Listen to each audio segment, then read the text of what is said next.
In September 1991, shortly after the end of the Cold War, a cabal of elite bankers and intelligence spooks led by George H.W. Bush financed a $240 billion covert operations war chest through the purchase of 10-year securities that, as it happened, were scheduled to come due on September 12, 2001.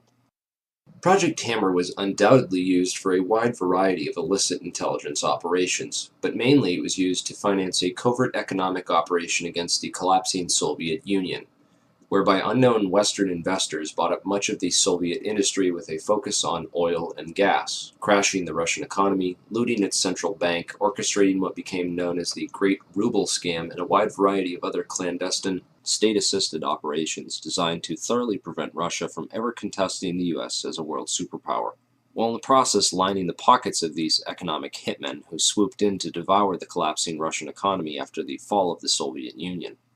A spectacular investment for all, at least until money laundering investigations began tracing all the money, or when the 10-year deadline came up and the securities became due and began the routine process of authenticity and ownership checks.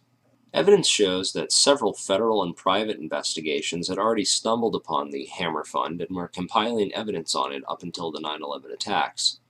These included the Office of Naval Intelligence, or ONI, which was moved to the outer E-ring of the recently renovated section of the Pentagon that was targeted and destroyed on 9/11. According to E.P. Heidner, the ONI had been investigating crimes associated with the plundering of Russia. 39 out of the 40 people who worked in those offices were killed on 9/11, including the entire chain of command. The Pentagon's financial accounting offices in that same wing were also an obvious target, as were the passengers on board Flight 77, many of whom coincidentally held top-secret clearances and were connected with Pentagon black operations. Agents of the Office of Naval Intelligence had also been investigating financial transactions which were linked to securities being managed by those securities dealers in the World Trade Center that were also targeted. 31% of the 125 fatalities in the Pentagon were from the Naval Command Center that housed the Office of Naval Intelligence. 41% of the fatalities in the Twin Towers came from two companies that managed U.S. government securities, Cantor Fitzgerald and Eurobrokers. There were three major security brokers in the World Trade Center: Cantor Fitzgerald, Eurobrokers, and Garbin Intercapital. At 8:46 on the morning of September 11th, Flight 11 flew directly into Marshall McLennan's secure computer room in the North Tower, right below the floor on which Cantor Fitzgerald was situated. Cantor Fitzgerald was the largest security dealer in the U.S. Shortly after that, a massive explosion went off just under the FBI offices in the North Tower on the 23rd floor. Fires were reported on the 22nd floor at 8:47. There were also explosions and subsequent fires reported at Garbin Intercapital on the 25th floor and in the basement of Tower 1 as well. Shortly thereafter, at 9:03, Flight 175 hit the South Tower right below the floors on which Eurobrokers was situated. In all three cases, the explosive, fiery destruction consumed the offices and the several floors above, destroying files and trapping victims inside.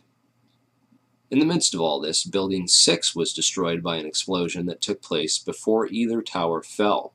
This secondary explosion took out a portion of the building which just happened to include the El Dorado Task Force's offices. The El Dorado Task Force was an interagency money laundering watchdog group responsible for coordinating all major money laundering investigations in the U.S.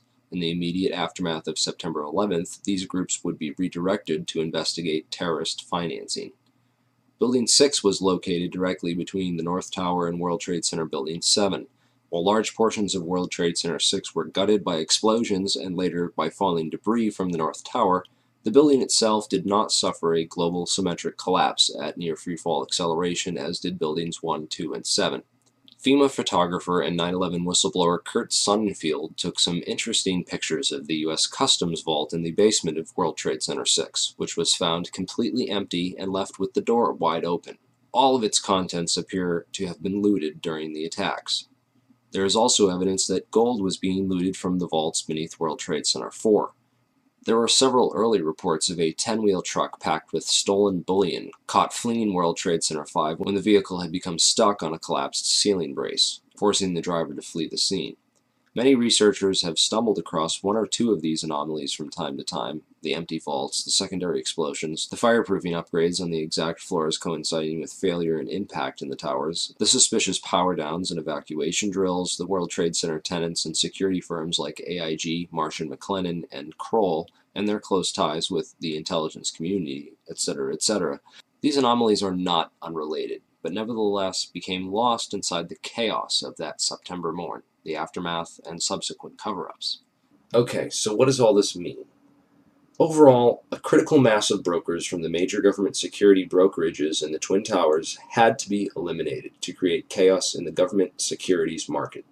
A situation needed to be created wherein $240 billion of covert securities could be electronically cleared without anyone asking questions, which happened when the Federal Reserve declared an emergency and invoked its emergency powers that very afternoon. On September 14th, the Securities and Exchange Commission declared a national emergency and for the first time in U.S. history invoked its emergency powers under the Securities Exchange Act Section 12K and eased regulatory restrictions for clearing and settling security trades for the next 15 days. These changes would have allowed the estimated $240 billion in covert government securities to be cleared upon maturity without the standard regulatory controls around identification of ownership. The towers needed to be demolished to create a big enough mess that the illicit activities taking place behind the scenes that morning could be hidden in the confusion of that day. Okay, now let's talk a little bit about who did it and how.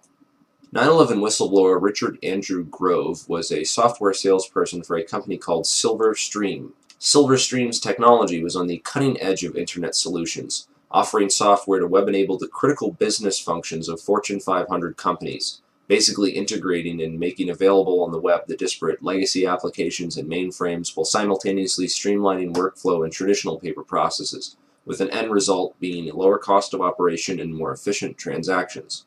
Silverstream had built Internet transactional and trading platforms for Merrill Lynch, Deutsche Bank, Bankers Trust, Alex Brown, and Morgan Stanley, to name a few. Leading up to 9/11, Silverstream was designing specialized accounting software for a major client, Marsh & McLennan. Marsh is the world's largest insurance brokerage and was located right below Cantor Fitzgerald in the North Tower. Approximately 295 Marsh employees were murdered that morning, along with other innocent victims and employees who either knew too much or too little about their chosen work environment. But most importantly, Silverstream provided a specific type of connectivity that was used to link AIG and Marsh & McLennan, the first two commercial companies on the planet to employ this type of transaction.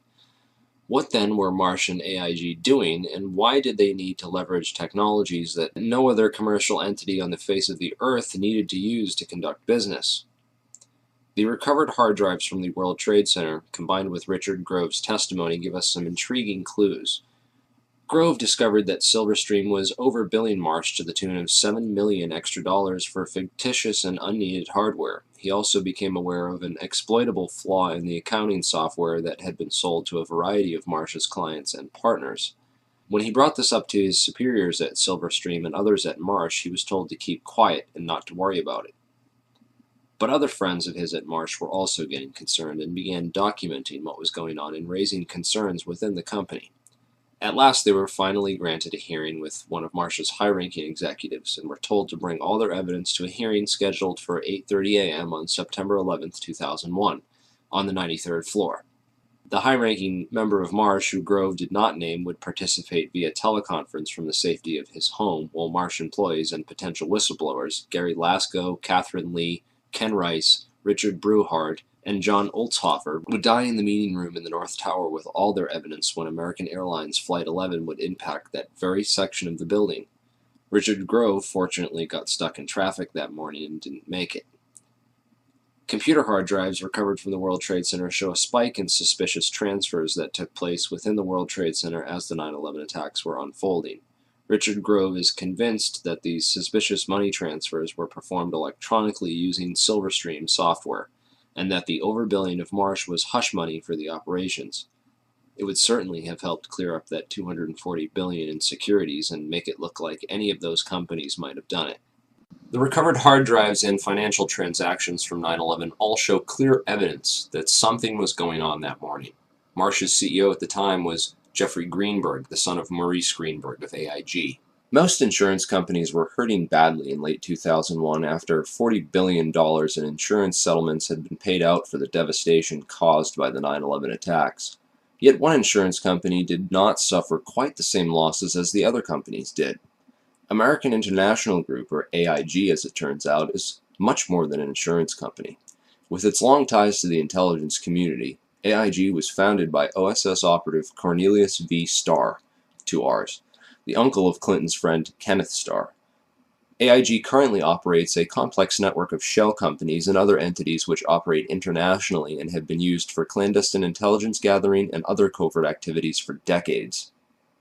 The company that ran security in the World Trade Center, Kroll Associates, was owned by AIG.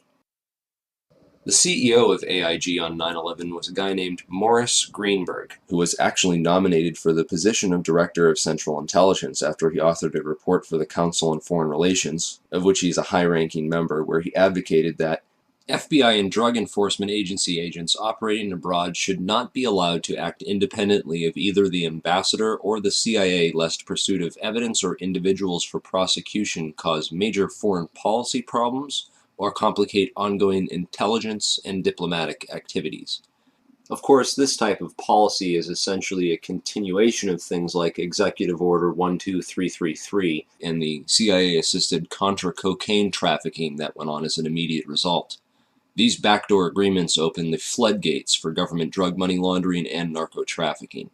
Former LAPD narcotics detective turned whistleblower Michael Rupert has written a series of excellent articles documenting AIG's involvement in drug money laundering, undoubtedly revealing yet another motive for the invasion of Afghanistan, a country which currently produces over 90% of the world's heroin supply.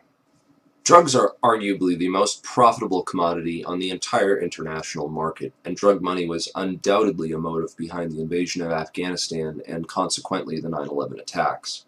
While companies like AIG launder the drug money for big banks, the actual drug production and trafficking can be traced back to the same Iran-Contra affiliates like Richard Armitage and Frank Carlucci. Unfortunately, that rabbit hole is a bit too deep and off-topic to get into here. I will mention that DynCorp was heavily involved, as well as Stewart Air Force Base in upstate New York, where the two flights out of Boston crossed paths simultaneously and shut off their transponders before making their way to the Twin Towers.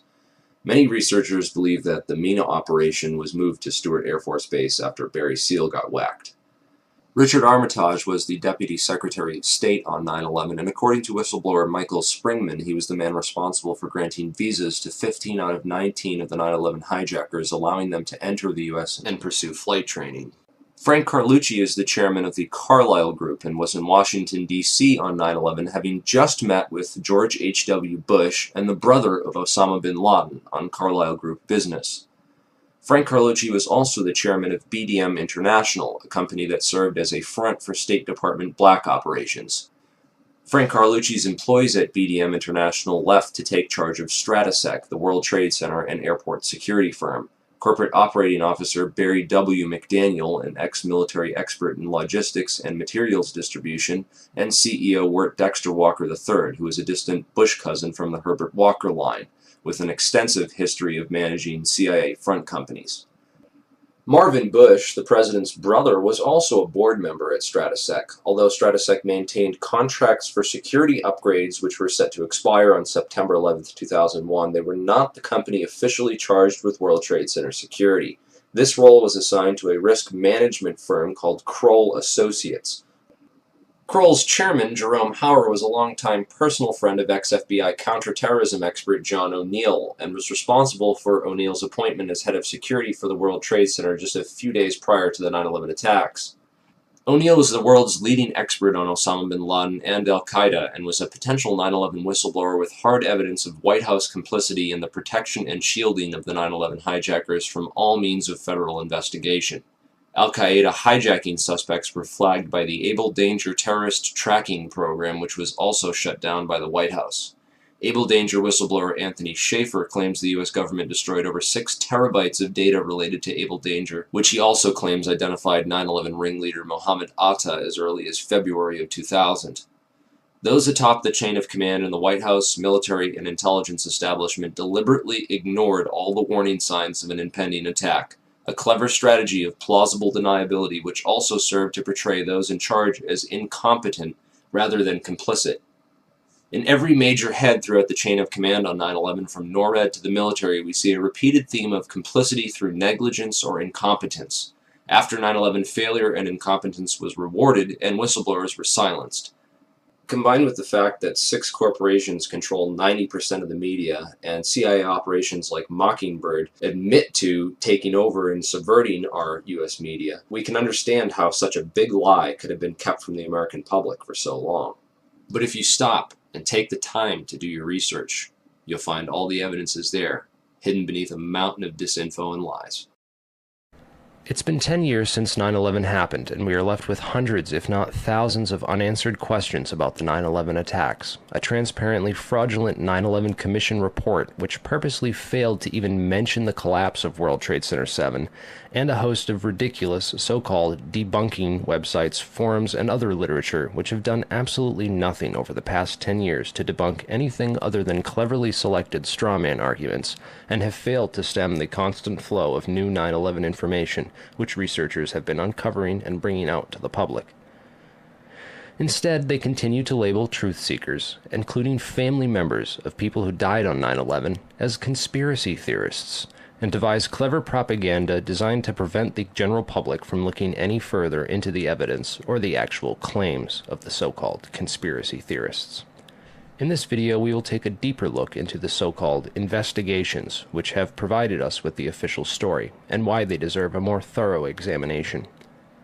The Bush administration stalled government investigations into 9/11 for over 400 days.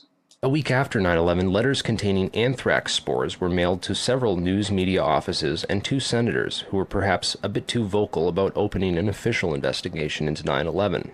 The anthrax used in the attacks was identified as an Ames strain, which means it had to have come from the U.S. Army Medical Research Institute of Infectious Diseases at Fort Detrick, Maryland. A member of that institute, Jerome Hauer, managed the National Institute of Health response to the anthrax attacks.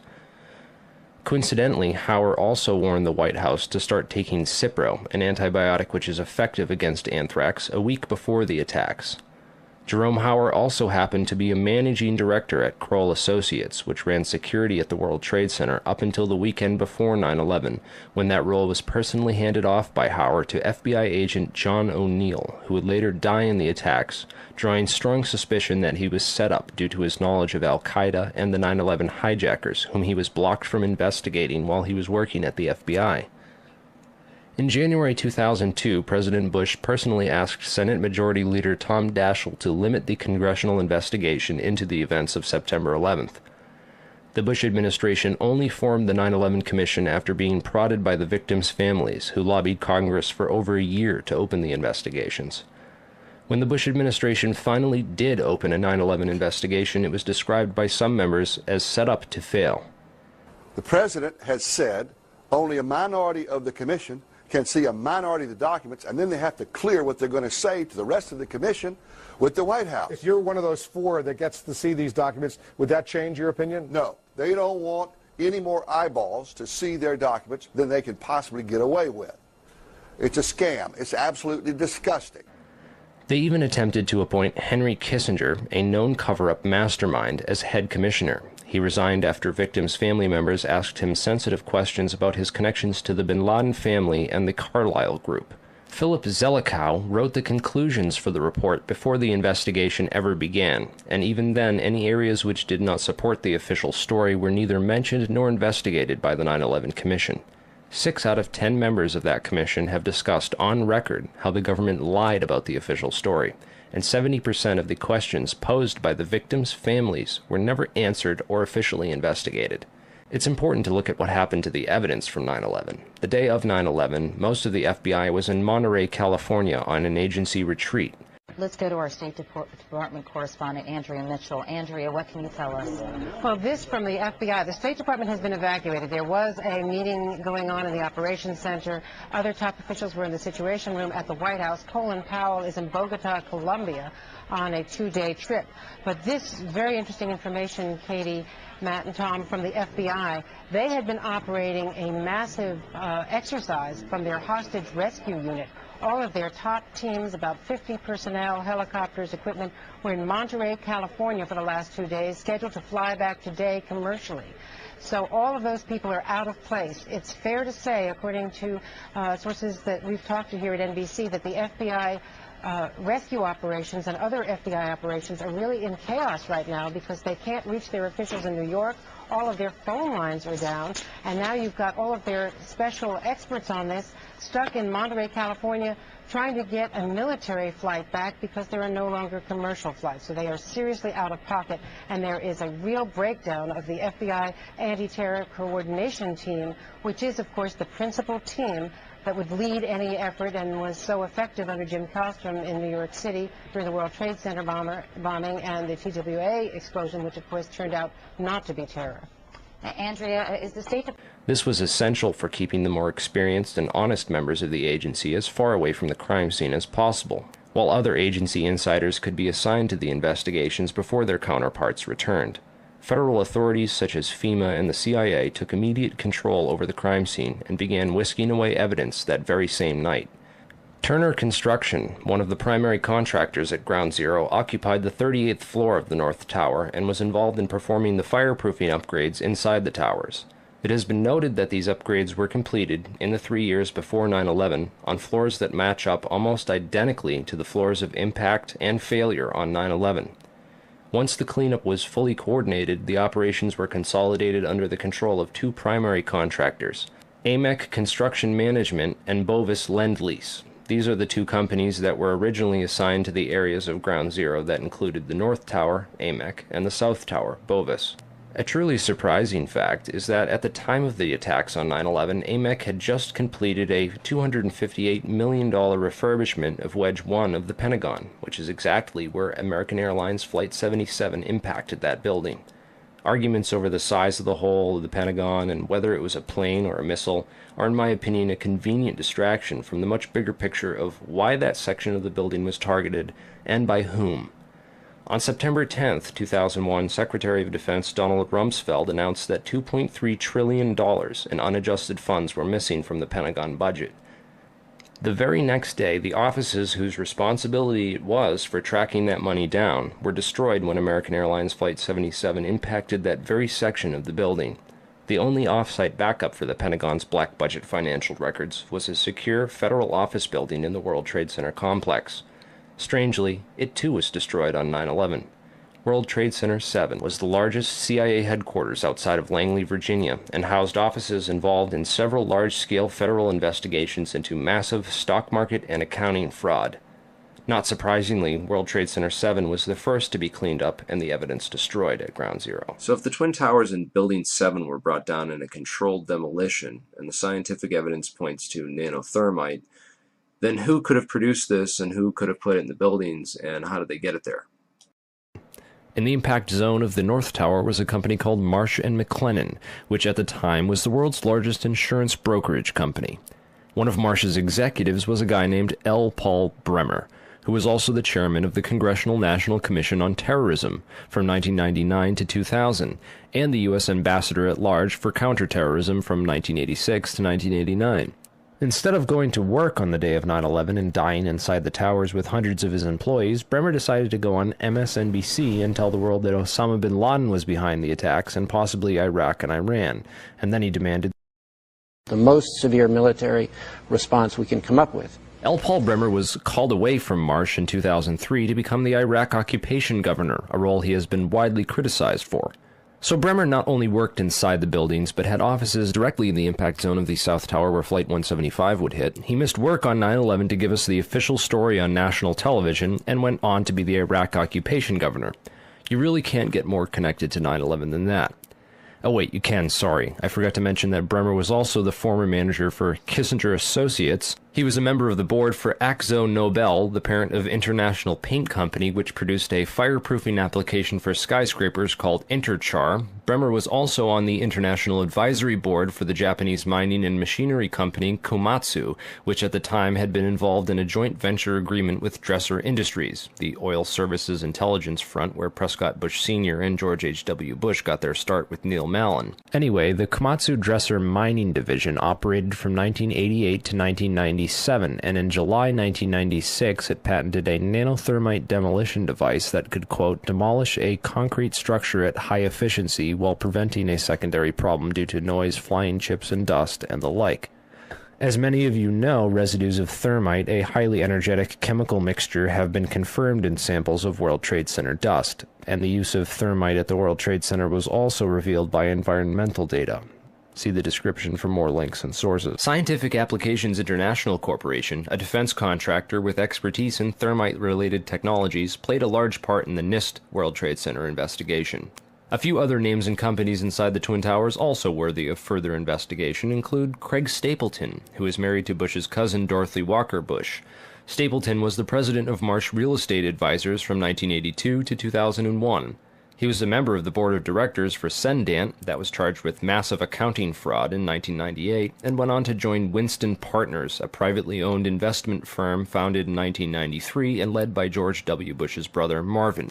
Other very powerful and well-connected people worked in senior management at Marsh. These included Stephen Friedman, a senior principal at Marsh Capital and former partner at Goldman Sachs, who later became George W. Bush's top economic advisor. Friedman was also a member of the Brookings Institution, the Bilderberg Group, the Foreign Intelligence Advisory Board, and the board at In-Q-Tel, the investment firm founded by the CIA in 1998. In-Q-Tel invests in state-of-the-art technologies related to defense and intelligence work, including nano and chemical technologies, according to its website. In another interesting coincidence, Friedman belonged through Cornell University to a secret society called Quill and Dagger, the membership of which includes Paul Wolfowitz, Sandy Berger, and Stephen Hadley. Wolfowitz, the neocon Deputy Secretary of Defense in the Bush administration, was the author in 1992 of the Wolfowitz Doctrine of preemptive warfare. He also made comments about a surprise-like Pearl Harbor months before 9/11 and met with Pakistani ISI General Mahmoud Ahmed in the week before 9/11. Berger, the national security advisor to President Clinton, was later caught stealing documents from the 9/11 Commission investigation. Berger was also the boss of White House counterterrorism czar Richard Clarke, and together with Hadley, who was Condoleezza Rice's deputy, was responsible for delaying or obstructing Clarke's plans to stop al-Qaeda in January of 2001. Jeffrey Greenberg resigned from Marsh & McLennan after being accused of serious financial crimes. The first plane of 9/11 flew directly into his company's secure computer room in the North Tower. Jeffrey Greenberg is a member of the Brookings Institution and the Trilateral Commission. Jeffrey Greenberg rose quickly through management at Marsh, having come there directly from AIG in 1995, and then becoming CEO just 4 years later. At Brookings, Greenberg hobnobbed with Lee Hamilton, co-chair of the 9/11 Commission. There's also Jim Pierce, another Bush cousin, who was managing director of Aon Corporation, who, according to the NIST report, modified unknown sections of Floor 83 in the South Tower in 1997. Jim Pierce had arranged a meeting on the 105th floor of the South Tower for that morning. Pierce survived that day, despite the fact that 12 people came to the meeting in the South Tower and 11 of them died. The location of the meeting had been changed the night before to the Millennium Hotel, where Pierce watched the South Tower as it was hit by the aircraft. Apparently, the meeting attendees were not all notified of the change in location. Another interesting character is Joseph Kasputis, of Baseline Financial Service, which occupied the impact zone of the South Tower on floors 77 and 78, where United Airlines 175 impacted. Kasputis has a history of being well connected to the highest levels of government, as well as to the defense and intelligence industries. Kasputis worked from 1972 to 1977 for the U.S. Department of Commerce and Defense. He was also the deputy director of Nixon's White House task force that dealt with the Arab oil embargo of 1973, and was instrumental in the creation of the Department of Energy.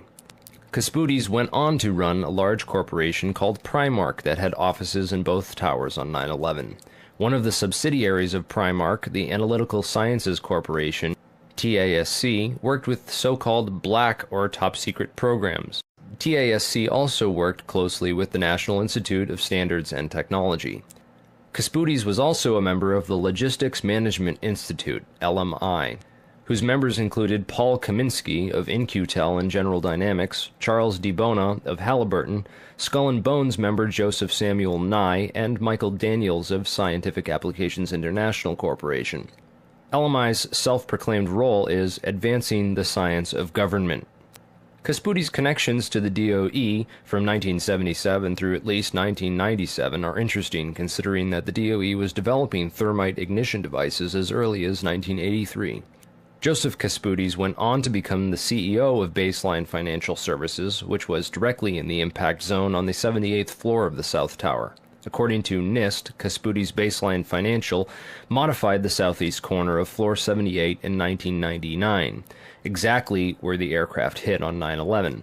Floors 77 and 78 were upgraded for fireproofing in June and April of 1998, respectively. Another company of interest on Floor 91, just above the impact zone for the South Tower, was Washington Group International. This company was known primarily as a construction and mining firm, and it had just acquired Raytheon Engineers in July of 2000.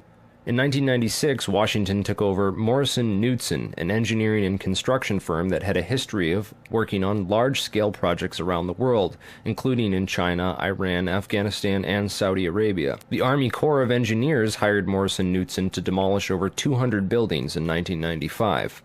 One of the DOE facilities for which Washington was responsible well before 9/11 was the Savannah River site near Aiken, South Carolina. In February of 1997, Lawrence Livermore National Labs and the Savannah River site signed an agreement of cooperation to share technology. Savannah went on to add developing sol gel technology for fuels and other applications to its portfolio. Sol gel technology is utilized by Lawrence Livermore National Laboratories for making nanothermites. In another coincidence, Savannah River Technology staff participated in the search and rescue operations at Ground Zero by providing unique tools. Just before 9/11, Washington was going through a tough time financially and sought Chapter 11 bankruptcy protection.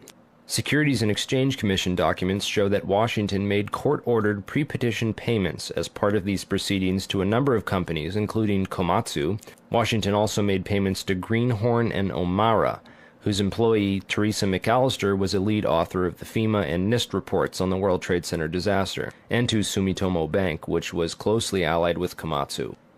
Building 7 was a 47-story federal office building in the World Trade Center site, which collapsed at 5:20 p.m. on the afternoon of 9/11. This building was home to the CIA, in fact, the largest CIA headquarters outside of Langley, Virginia. It also housed offices for the Secret Service and the Securities and Exchange Commission.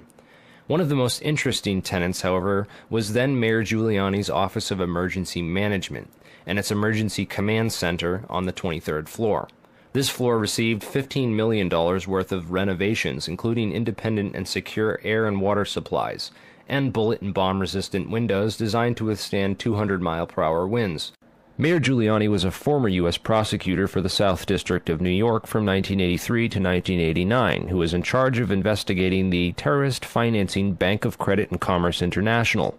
After he left his job as a prosecutor to start a political career, he worked for a law firm called White & Case that actually represented BCCI. So he went from prosecuting the BCCI to working for a law firm which defended the BCCI. This was likely his foot in the door of this underground corporate criminal network. Giuliani would later help to destroy all the crime scene evidence from Ground Zero. Giuliani's sidekick on 9/11 was Police Commissioner Bernard Kerik, who appeared to be coaching some of Rudy's actions that day, keeping him away from the media and even answering questions for him about explosives in the buildings. In fact, Bernard Kerik gave us the first official government pronouncement that no explosives were involved in the destruction of the World Trade Center buildings. Kerik's department was also the same one that found that pristine, completely undamaged hijacker's passport, which survived a plane impact, and Fireball, which destroyed 2 titanium black boxes and 3 towers. Yeah, Kerik would later receive a nomination from President Bush to become Director of Homeland Security, which he declined for personal and political reasons, and instead took a job training the Iraqi police force in Iraq alongside L. Paul Bremer. Both men are credited for turning Iraq into the unwinnable quagmire it is today. In February of 2010, Kerik was sentenced to 4 years in federal prison for conspiracy and fraud charges, unrelated to the crimes of 9/11, unfortunately, but it still goes to show you what kind of person he is. Definitely the kind of person you'd want inside the New York City police force during a staged event like 9/11. And lastly, we have the Pentagon. It's certainly peculiar, to say the least, that al-Qaeda terrorists hell-bent on destroying the USA would not crash their plane into the north wing of the Pentagon, where all the most important offices were, like Donald Rumsfeld, John Ashcroft, etc., and that they would instead choose to target the one section of the Pentagon that had most recently been refurbished to withstand missile impacts. It's also interesting to note that the company which completed the $258 million refurbishment to Wedge 1 of the Pentagon was also hired as a contractor to clean up Ground Zero in New York City. Wedge 1 also coincidentally housed the Pentagon's Budget Analyst Office, where DoD staffers were working on the mystery of the $2.3 trillion that was reported missing by Defense Secretary Donald Rumsfeld in a press conference the day before 9/11. The Pentagon's comptroller in charge of that money at the time was an interesting fellow named Dov Zakheim, a member of the Council on Foreign Relations, the International Institute for Strategic Studies, and a contributor to the neocon think tank Project for the New American Century. Zakheim helped write the PNAC document Rebuilding America's Defenses, in which he is credited for the line which states, "Further, the process of transformation, even if it brings revolutionary change, is likely to be a long one, absent some catastrophic and catalyzing event, like a new Pearl Harbor." Several members of the Bush administration, including President Bush himself, would later refer to 9/11 as a new Pearl Harbor. A respected and established voice in the intelligence community, his views were eagerly accepted. And Dov went from his position at Systems Planning Corporation to become the comptroller of the Pentagon in May of 2001. Perhaps not so coincidentally, it was an SPC subsidiary, Tridata Corporation, that oversaw the investigation after the terrorist attacks on the World Trade Center in 1993. SPC, according to their official website, specializes in many areas of defense technology production and manufacture, including a system developed by their radar physics group called the Flight Termination System, or FTS. This is a system used to destroy target drones, craft that would be fired on by test aircraft or weaponry, in the event of malfunctions or misses. This highly sophisticated wargame technology allows the control of several drones from a remote location on varying frequencies and has a range of several hundred miles. This technology can be used on many different types of aircraft, including large passenger jets. According to the SPC website, a recent customer at that time was Eglin Air Force Base, located in Florida. Eglin is very near another Air Force base in Florida, MacDill Air Force Base, where Dov Zakheim contracted to send at least 32 Boeing 767 aircraft as part of the Boeing Pentagon tanker lease agreement. As the events of September 11, 2001 occurred, little was mentioned about these strange coincidences and the proximity of Dov Zakheim and his group. Since there was little physical evidence remaining after the events, investigators were only left with photographic and anecdotal evidence. This is a photograph of the Flight Termination System module from their site. Note it has a cylindrical shape and is consistent with the size and shape of the object observed under the fuselage of Flight 175. The Boeing lease deal involved the replacement of the aging KC-135 tanker fleet with these smaller, more efficient Boeing 767s, which were to be leased by Dov Zakheim's group. The planes were to be refitted with refueling equipment, including lines and nozzle assemblies. In this enlargement of Flight 175, we can clearly see a cylindrical object under the fuselage and a structure that appears to be attached to the right underside of the rear fuselage section.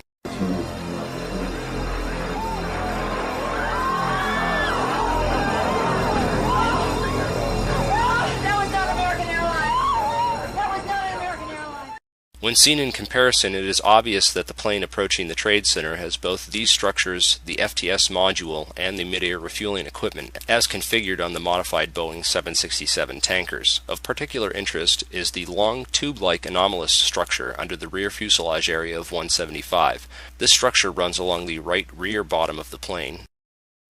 The equipment attached to the underside of the plane which hit the World Trade Center is identical in every single way to the Boeing 767s issued by Dov Zakheim.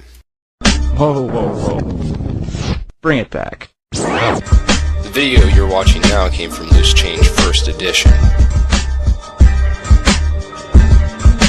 Did you catch that? It appears to show the FTS pod self-destructing just before impact.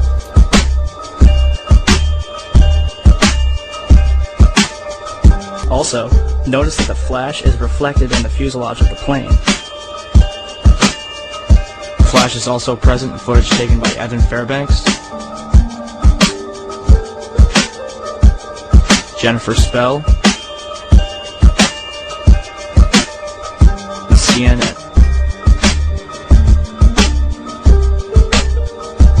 Al-Qaeda certainly couldn't have added this equipment at Logan International Airport. And even if they did, the flight crew would have noticed it. So where did this plane come from? Another interesting piece of 9/11 evidence is the last 12 seconds of UA-175. Since every amateur videographer in New York City had their cameras pointed up at the burning Tower 1, the second plane strike was filmed from nearly every conceivable angle. Expert analysis of this plane leads to some startling revelations. First, there is the expertly controlled flight characteristics of this plane. During its last 12 seconds of flight, UA-175 made a single corrective maneuver so perfectly timed and executed that it's unlikely it was piloted by human hands. One of the things that jumped out at me when I looked at the footage of the video of Flight 175 as it went into the World Trade Center is it appeared to me that there was something on the under fuselage of that aircraft that did not belong there, at least not with a commercial airliner. Now, I'll tell you where I have seen attachments that look like that on military aircraft. So the question you have to answer now is, was that the commercial airliner that hit the World Trade Center, or possibly was it an aircraft that looked very similar but was a military type airplane? All the recorded sources, all the different photographic evidence that was produced by CNN and ABC, they all show this pod. It's there. You can see it with your own eyes. And in my professional opinion, that there was a pod attached to the bottom of that aircraft, and therefore it was not United Airlines Flight 175. If you take a careful look at the flight paths of American Airlines 11 and UA-175, the two flights that took off from Boston's Logan Airport and crashed into the Twin Towers, you'll find a major clue. Not only did both these planes cross paths directly over Stewart Air Force Base, but they did so at the exact same time. Another odd synchronicity is Flight 93, which had been sitting on the tarmac delayed at the airport for nearly 40 minutes with no explanation. Originally scheduled to take off at 8:01 a.m., it was delayed until the moment that Flight AA-11 crashed into the North Tower at 8:43 a.m. Another interesting piece of evidence that ties Stewart Air Force Base to the center of this 9/11 conspiracy is the white mystery planes spotted over Washington and the Pentagon. Through careful investigation, we've been able to map out the flight paths of these two ominous aircraft, which have been identified as E-4Bs, a type of aircraft that the military uses as mobile command posts. What concerns me is that both of these aircraft took off from and landed at Stewart Air Force Base. Another interesting coincidence I found was that Flight 93 turned around directly over Hopkins Airport, and Flight 77 turned around directly over Tri-State Airport. Webster Tarpley has done some of the most thorough research into the wargame exercises that were taking place on the day of 9/11. But this white mystery plane, the Doomsday plane, what was it doing over the Pentagon and the White House on 9/11? Who was flying in that plane? What were they doing? Being the comptroller for the Pentagon and the chief financial officer, you have to kind of wonder what Dov Zakheim was doing on 9/11. And what his connections were to the $2.3 trillion that were missing from the Pentagon the day before 9/11. If anything, the individuals and organizations outlined in this video are at least as suspicious as the 19 hijackers themselves. They have nothing on us. I don't shoot. Book 'em, Dano.